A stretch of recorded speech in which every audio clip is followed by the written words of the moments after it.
For most of us, The Frog Prince is a gentle fairy tale, yet hidden beneath its playful surface is a puzzle that scholars have chased for more than a century. How did a children's story about a spoiled princess and a talking frog survive, almost unchanged, from a world shaped by medieval superstition, pre-Christian rituals, and fears we rarely name today? And why does a creature as ordinary as a frog appear again and again in ancient myths as a messenger, a guardian, or even a dangerous initiator of transformation? The story most of us know as The Frog Prince feels timeless, but its path into the modern world is surprisingly long and layered. To understand how this tale formed, we have to go back to a time when stories were not written down, but passed from one voice to another. Long before it appeared in a book, the Frog Prince lived in the memories of people who believed the natural world was full of invisible forces and who used stories to make sense of them. The version familiar today comes from the Brothers Grimm, two German scholars who collected folk tales in the early 19th century. Their first edition of the story, published in the early years of that century, was called The Frog King or Iron Heinrich. But even the Grimms knew they were not inventing anything new. They were recording stories already told for centuries in villages scattered across Central Europe. These tales had traveled from one generation to the next, shaped by local customs, religious beliefs, and the imaginations of storytellers who never expected their words to be written down. To trace the origins of the Frog Prince, we need to understand the world the Grimms were trying to preserve. In the 19th century, many regions of Europe were changing quickly. Industrialization, education reforms, and new political borders were transforming daily life. Traditional ways of storytelling began to fade, and the Grimms believed that folk narratives held cultural memory that might otherwise disappear. They traveled through rural areas collecting oral stories, many of which had roots far older than Christianity's spread across Europe. The storytellers they interviewed often said the tales had been passed on by parents and grandparents, whose own ancestors had told them the same thing. But how far back does the story go? And why does a frog, of all creatures, stand at its center? Early European folklore often connected frogs with the boundary between the natural and supernatural worlds. Frogs lived in two realms, water and land. For people living close to nature, this ability made them mysterious. They appeared suddenly after rain, croaked through the night, and transformed visibly as they grew from tadpoles. Because of that, many older cultures saw frogs as symbols of transition, rebirth, and sometimes danger. These ideas existed long before the Grimm brothers and influenced the shape of the tale they eventually recorded. Evidence of frog-related myths appears in ancient Greece, where frogs were associated with certain gods tied to fertility and transformation. Even earlier, in ancient Egypt, the frog-headed goddess Heket was linked to birth and renewal. In some Chinese and Siberian stories, frogs act as helpers or guardians connected to water spirits. These scattered examples do not prove a single ancient source, but they show that frogs held a special place in human storytelling across many cultures. In northern and central Europe, the region most closely tied to the Frog Prince, frogs also had a place in pre-Christian beliefs. Some legends described frogs as messengers from unseen realms, while others warned that they could shapeshift or carry spirits. These ideas mixed with local customs involving wells, ponds, and forests. Many communities believed that bodies of water were gateways to hidden places, either sacred or dangerous. Wells in particular were seen as deep, dark entrances to something unknown, and stories often used them as meeting points between humans and magical creatures. This is important because the earliest recorded versions of the Frog Prince involve a princess losing something valuable into a well. That detail did not appear randomly. It grew out of a cultural landscape where wells held symbolic weight. Losing an object into a well was not just an accident. It represented a crossing into a mysterious space, a moment when the ordinary world brushes against something older and less predictable. Long before the Grimms, similar stories circulated in medieval manuscripts. One tale, recorded in the 13th century, features a princess who befriends a frog that later becomes a handsome youth. Another version from Scotland tells of a frog or toad demanding companionship in exchange for retrieving something the heroine has lost. These medieval stories, written in different regions and languages, show that the theme was already well established long before the Grimms began collecting their material. But even these medieval examples were not the true beginning. Folklorists believe that the core idea, a human forming a bond with a mysterious animal that later becomes a transformed person, existed in European oral traditions for many centuries. In some of the older versions, the transformation happens not because of a kiss, as modern retellings claim, but because the girl shows acceptance, bravery, or in some surprising cases, frustration or even violence. These details reveal how fluid oral storytelling can be. As tales pass through many generations, they shift to reflect the values and fears of each era. So why did this particular story survive when so many others disappeared? Part of the reason is that it speaks to universal human themes. Every community, no matter how isolated or diverse, deals with fear of the unknown, the challenge of keeping promises, and the idea that appearances can be misleading. These themes are simple enough for children to understand, yet deep enough to attract adult curiosity. That balance makes survival more likely across centuries. Another reason is that the Frog Prince fit well into medieval and early modern European social structures. Many of these societies emphasized the importance of promises, especially when made by people of high status. A princess breaking her word, even to a frog, was a powerful narrative device. It raised questions about responsibility and honor, ideas that mattered greatly in communities built on strict social hierarchies. The frog's demand, to be allowed into the castle, to sit near her, to share her space, pushed against the boundaries of class, purity, and propriety. This tension made the story memorable and meaningful. The medieval world was also full of cautionary tales designed to teach young people how to behave. Girls in particular were often warned to follow rules, keep their promises, and respect the unknown. The Frog Prince could be understood as one of these lessons, although its meaning shifted depending on who told it and why. By the time the Grimms wrote down their version, Europe had changed significantly. Old beliefs about spirits and transformation had faded, replaced by Christian teachings and later by Enlightenment ideas. But fragments of the older worldview survived in folk tales.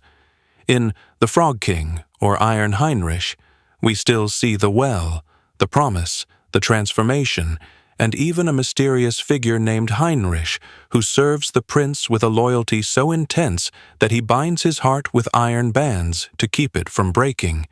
While this character does not appear in many modern versions, he hints at an older emotional or symbolic layer that the Grimms did not invent but chose to preserve. It is also fascinating to look at what the Grimms changed.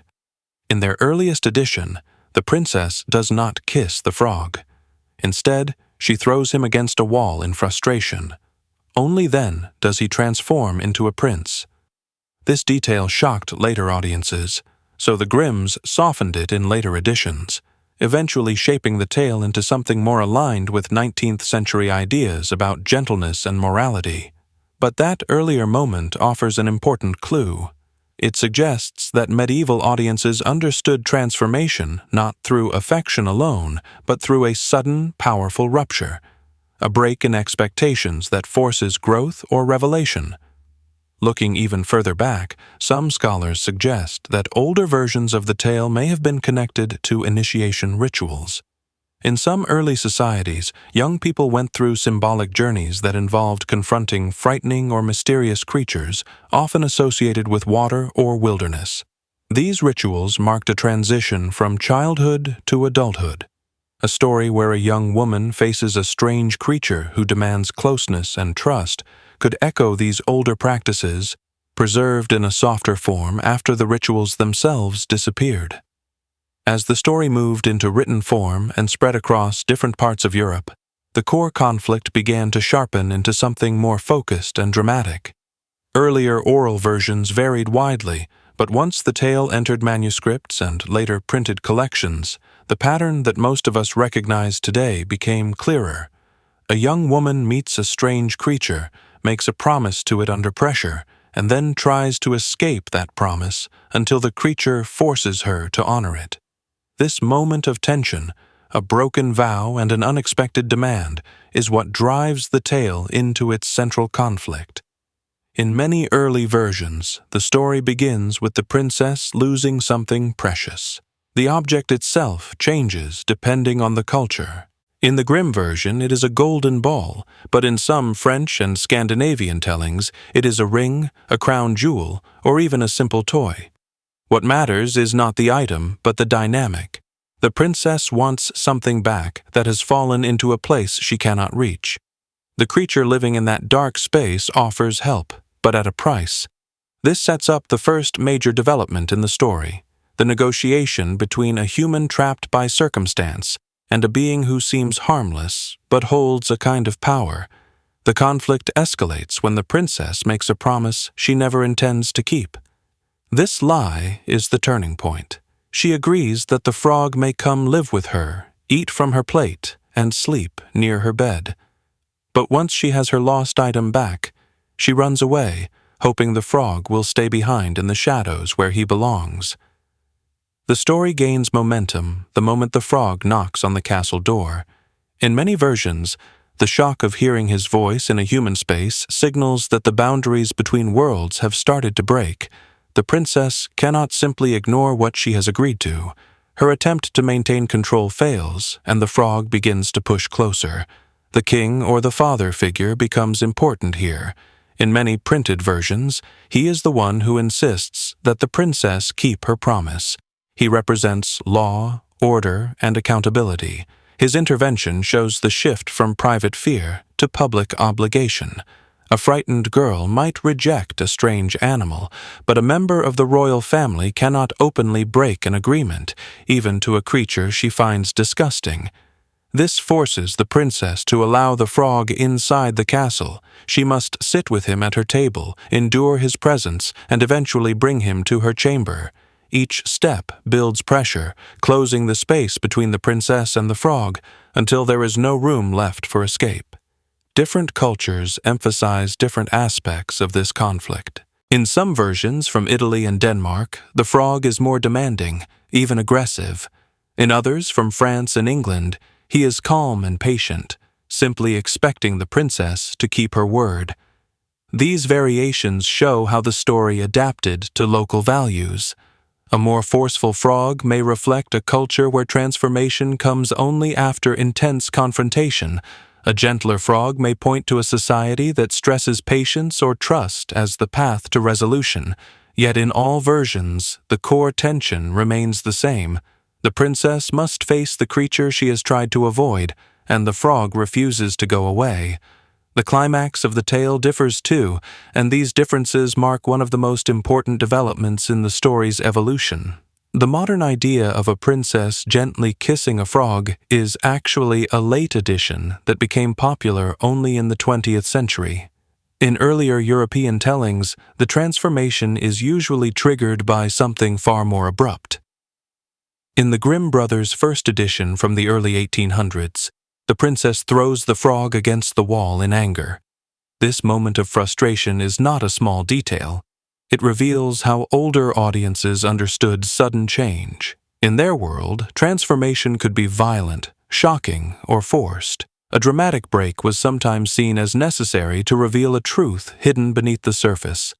Other older versions show the frog simply shedding his skin, or the princess agreeing to share her bed with him, after which he becomes human. In some tales, he is not a frog at all, but a snake, a toad, or a lizard.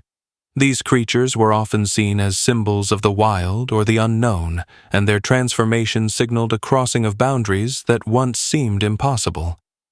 What unites all these versions is that the turning point only comes after the princess confronts something she deeply fears. The more she struggles, the closer the frog moves, until the story reaches a moment where one of them must change. A lesser-known but significant development appears in the figure of Iron Heinrich, the loyal servant who appears in the Grimm's version. He does not appear in every telling, but where he does, his presence adds emotional depth. Heinrich had bound his heart with 3 iron bands to keep it from breaking while his master lived under enchantment. When the prince is freed, the bands snap one by one. This detail, though brief, shows how the transformation affects more than just the princess and the frog. Others have waited, suffered, and hoped. It expands the story from a personal conflict into a larger emotional world, suggesting that hidden struggles may ripple outward, touching people we do not see. As the tale moved forward into the 19th and early 20th centuries, publishers began smoothing out details they felt were too harsh for children. The moment of violence was softened, replaced with a kiss or an act of kindness. This shift marked another development. The story became a moral lesson about compassion rather than obligation. The message moved from honor your promises to something closer to do not judge by appearances. The frog became less of a frightening presence and more of a misunderstood figure. This change reflected broader cultural shifts, especially in societies that valued emotional education for children. Illustrators, too, played a major role in shaping the tale.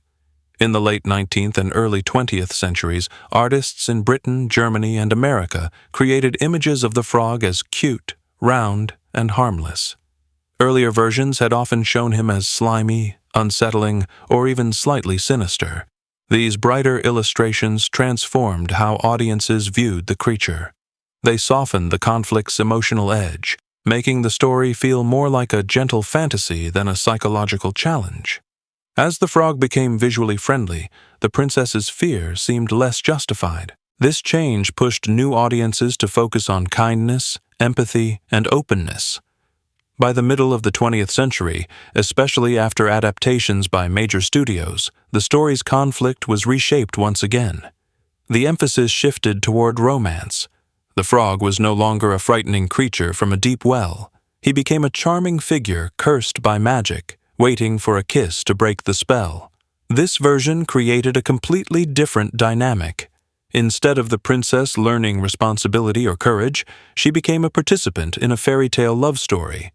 The story's tension moved away from fear and duty, centering instead on attraction and destiny. While entertaining, this shift made the tale feel less mysterious and less connected to the deeper layers that had existed for centuries.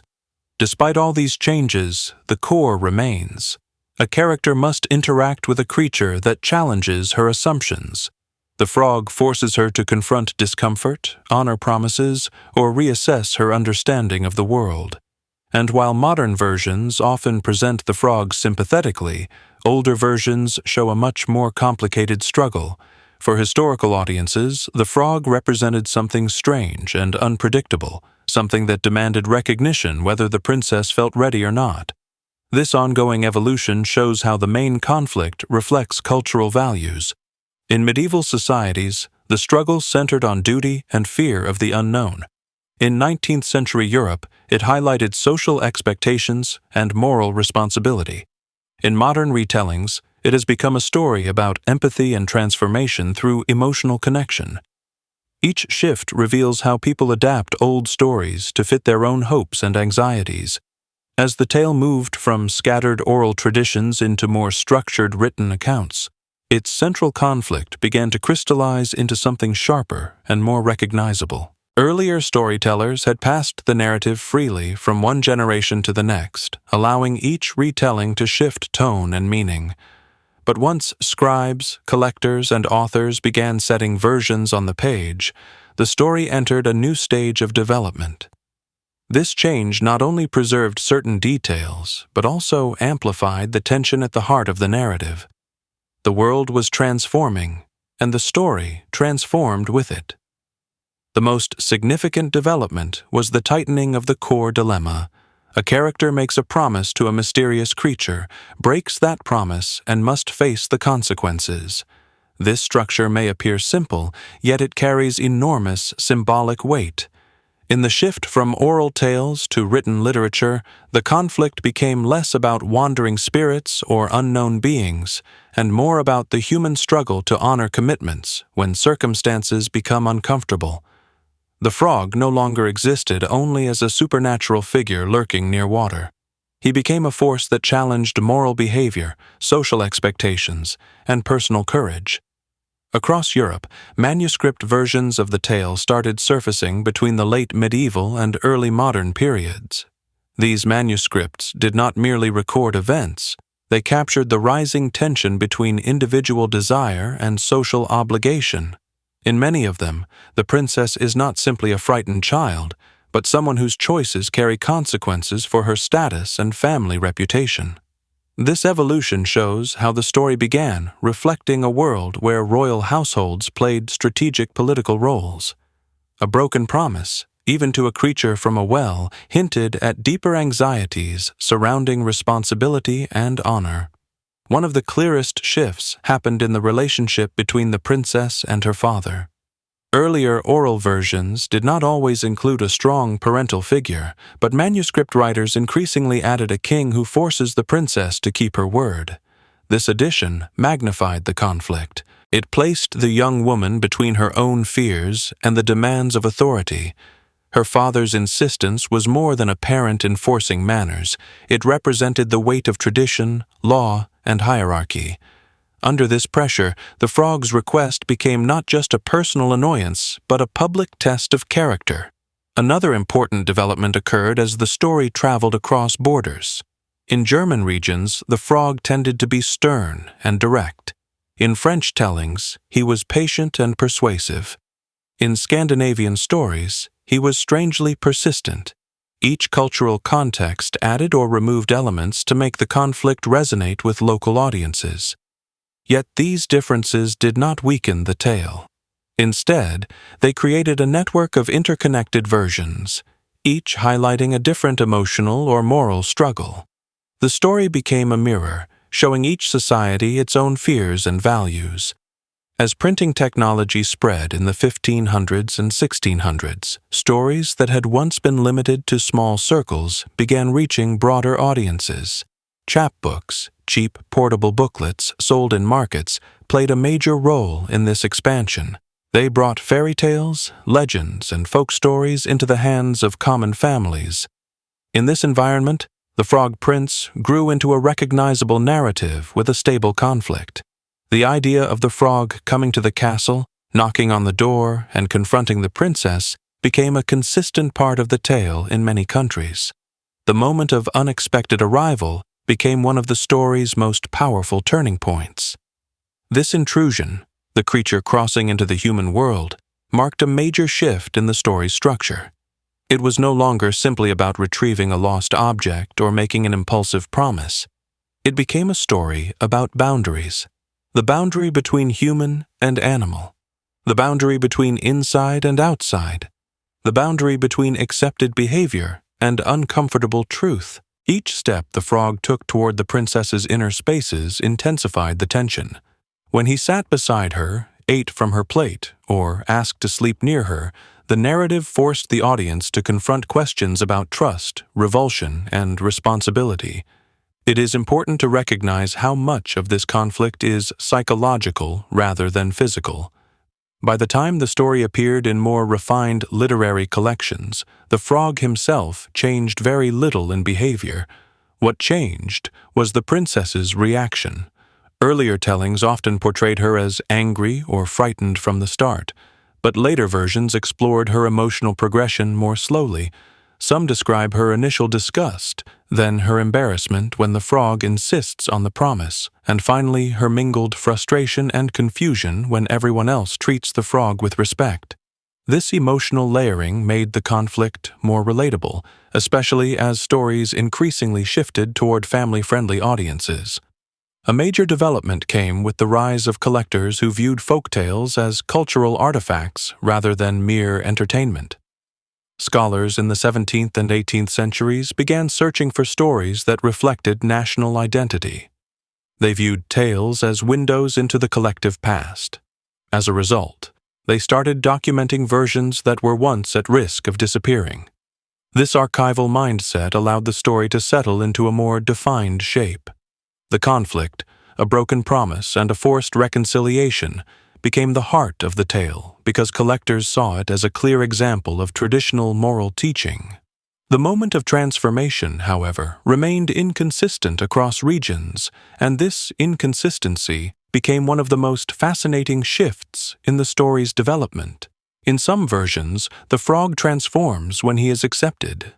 In others, he transforms because he is rejected forcefully. In the earliest printed Grimm version, the princess throws the frog against a wall, and this violent act breaks the spell. In Scottish versions, the creature simply sheds his skin. In Italian tellings, the frog sometimes needs to sleep in the princess's bed before he becomes a prince. Each of these details change the overall message of the tale. The transformation could represent harmony, confrontation, or completion of a ritual. How the frog became human reflected each society's idea of how change happens. This is also the moment when the emotional stakes rise for supporting characters. The figure known as Iron Heinrich, who appears in the Grimm collection, serves as a reminder that the frog's curse extends beyond the princess's personal struggle. Heinrich's heart, bound by iron bands, breaks open in relief once the prince is restored. His presence shows that the transformation impacts more than just one or two characters. There are people waiting in the background whose loyalty and patience add a layer of depth to the conflict. They represent the unseen weight of hope and grief that earlier storytellers left unspoken. As the tale moved into the late 19th and early 20th centuries, the main conflict evolved once again. This period witnessed new attitudes toward childhood, education, and moral teaching. Authors and publishers began cleaning up older stories, removing elements considered too frightening, violent, or morally ambiguous. In this environment, the frog became less threatening and more sympathetic. Harsh actions, such as throwing him against a wall, were softened or replaced with gestures of kindness. The transformation became a reward for compassion rather than a reaction to rejection or fear. This shift created a different kind of conflict. Instead of confronting a creature who demanded respect through obligation, the princess now faced a creature who simply needed kindness. The emotional tone changed dramatically. Disgust and fear gave way to empathy. Duty turned into affection. For modern audiences, this made the story more comforting, but it also moved it away from the raw tension that had defined earlier versions. The conflict became more emotional and less moral, more about inner growth than outer obligation. During the 20th century, especially after large entertainment companies adapted the tale, the story underwent another transformation. It became romantic.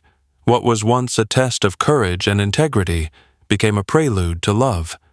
The frog was no longer a mysterious being from a well or forest, but a charming prince trapped by misfortune. This modification shifted the power dynamic entirely. The princess's role became less about confronting fear and more about recognizing true worth beneath an illusion. The tension softened into anticipation. Many audiences embraced this version, though it removed much of the tale's older complexity. The deeper meanings within The Frog Prince become clearer once we look beyond the surface of its events and focus on what the characters, places, and actions represent. Although the tale appears simple, its symbols carry layers of meaning that different cultures have recognized, adapted, and reshaped over centuries. These layers help explain why the story has endured, why it influences so many other tales, and why people continue to feel something familiar in its structure, even when they do not consciously analyze it. One of the strongest symbols in the story is the frog itself. Across many cultures, frogs hold a dual identity. They live in water and on land, which makes them creatures of transition. Many societies have viewed animals that cross boundaries this way as guides, warnings, or catalysts. The frog's ability to change form throughout its life cycle, from egg to tadpole to adult, also gives it a long association with transformation. This biological reality helped shape the symbolic meaning of frogs long before the story existed in written form. When the frog appears in the tale, he is not simply a talking animal. He is a figure positioned between worlds, signaling that something hidden is about to be revealed. The well is another symbol that carries important meaning. In many European traditions, wells represent a point of contact between the human world and something older or deeper. They supply water, which sustains life, but they also descend into darkness. This dual nature made wells a common feature in myths involving secrets, wishes, or tests. When the princess loses her treasured object into the well, she is not just experiencing an accident. She is facing a moment when something precious slips into a place associated with the unknown. This sets the stage for the appearance of a creature who belongs to that deeper realm. The frog's emergence from the well is a symbolic movement from hidden knowledge into visible experience. The symbol of the lost object also carries weight. Whether it is a golden ball, a ring, or another treasured item, the object often represents something the character values but does not fully understand. In some interpretations, it stands for childhood innocence, freedom, or a sense of identity. Losing it is a moment of imbalance. Accepting help to retrieve it creates a connection between the character and the world beyond her control. This exchange allows the story to explore the theme of responsibility. The princess cannot retrieve the object alone, so she enters into an agreement that tests her honesty and maturity. The promise itself is a key symbolic element. In earlier versions of the tale, promises were treated as sacred. They reflected not only the character's personal integrity, but also the stability of the community. A broken promise created disorder, and stories that involved this theme often served as reminders of the consequences of dishonesty. When the princess tries to run from her promise, she is not judged only as an individual, but as someone who may disrupt social balance. This is why the king's intervention is so important. His role shows that promises exist within a broader structure, and that responsibility extends beyond personal convenience. Cross-cultural comparisons help highlight the universality of these symbols. For example, in some Native American stories, frogs act as intermediaries between humans and spiritual forces. In parts of West Africa, frogs are connected to rainfall and new beginnings. In ancient China, frogs were associated with the moon, fertility, and the rhythms of nature.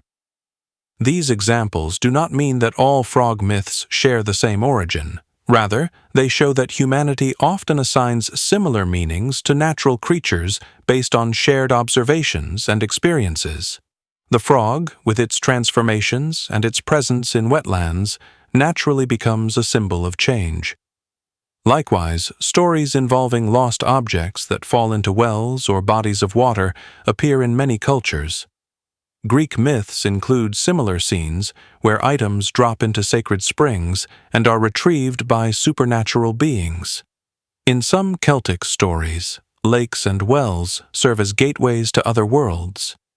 These similarities do not prove that the Frog Prince came from one specific ancient tale, but they reveal a human pattern. People use stories about water to explore mystery, fear, and desire. Wells and ponds represent thresholds, and creatures that live near them often symbolize challenges or lessons. Transformation is another key symbolic theme in the story. The frog's shift from animal to human can be understood in several ways, depending on the version of the tale. In some interpretations, transformation represents the idea that true value lies beneath the surface, a message that modern audiences often emphasize. But in older interpretations, transformation was linked to the idea that facing fear or discomfort leads to growth.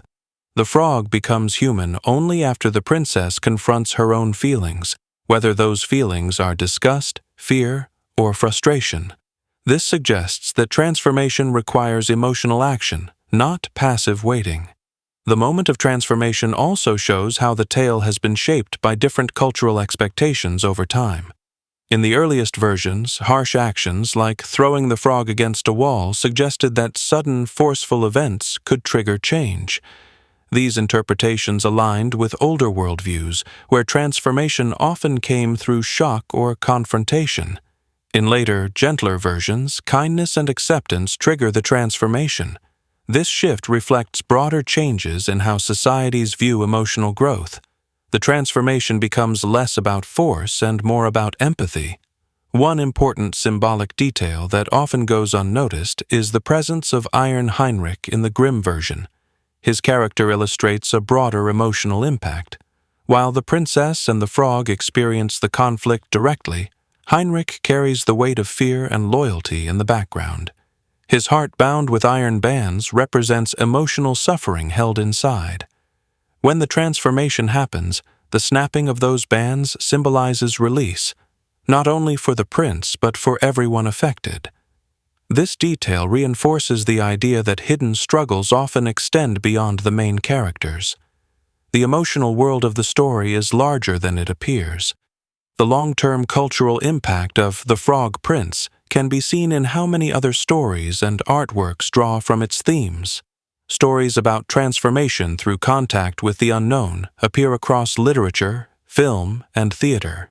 The idea that a frightening or unappealing creature might hide a deeper truth became a common theme in tales across Europe during the 19th and early 20th centuries. Writers used it to explore ideas about prejudice, fear, and the importance of understanding others.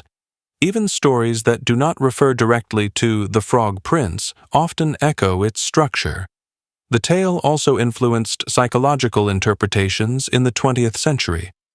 Scholars interested in patterns within human storytelling pointed to the frog as a symbol of the parts of ourselves we avoid or reject.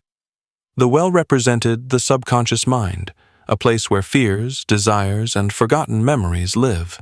From this perspective, the princess's journey becomes a metaphor for confronting difficult inner truths. These interpretations do not claim that the original storytellers intended psychological meaning. Rather, they show how later audiences recognized patterns that fit with newer understandings of human behavior. Another area of influence is the modern depiction of relationships and personal growth in popular culture. The idea that someone might appear unpleasant or difficult at first but reveal depth later echoes the theme of the story. Many children's books, animated films, and even contemporary romances draw on the lesson that people should not be judged too quickly. At the same time, the tale also warns about keeping one's word and dealing honestly with others. These themes remain relevant, and they help explain why the story is still taught, retold, and adapted. Cross-cultural comparisons further highlight the story's reach. Many East Asian folk tales feature animals that transform into humans, often after forming emotional bonds with people. While these stories developed independently, their themes overlap with The Frog Prince. They explore trust, fear, and the limits of human understanding. Similarly, African and Middle Eastern stories include creatures who test humans to reveal their true nature. These comparisons suggest that the symbolic structure of The Frog Prince taps into shared human concerns about trust, transformation, and responsibility. The tale's impact also extends into everyday language. Phrases like kissing a frog or finding your frog are used to describe unexpected pathways to understanding or personal growth. The idea that something unattractive may contain hidden value has become a metaphor in business, psychology, relationships, and education. Although these uses are casual, they show how deeply the story has seeped into cultural thinking. The symbolic power of The Frog Prince comes from its blend of simple storytelling and universal themes. It stands at the intersection of human behavior, natural symbolism, and cultural history. Its characters represent emotional struggles that people face at different stages of life. Its events reflect transitions that occur within both individuals and societies, and its symbols connect to patterns found across cultures and time periods. The tale endures because it allows each generation to find its own meaning. Some see it as a lesson about promises. Others see it as a story about facing fear. Still, others view it as a metaphor for transformation or emotional growth.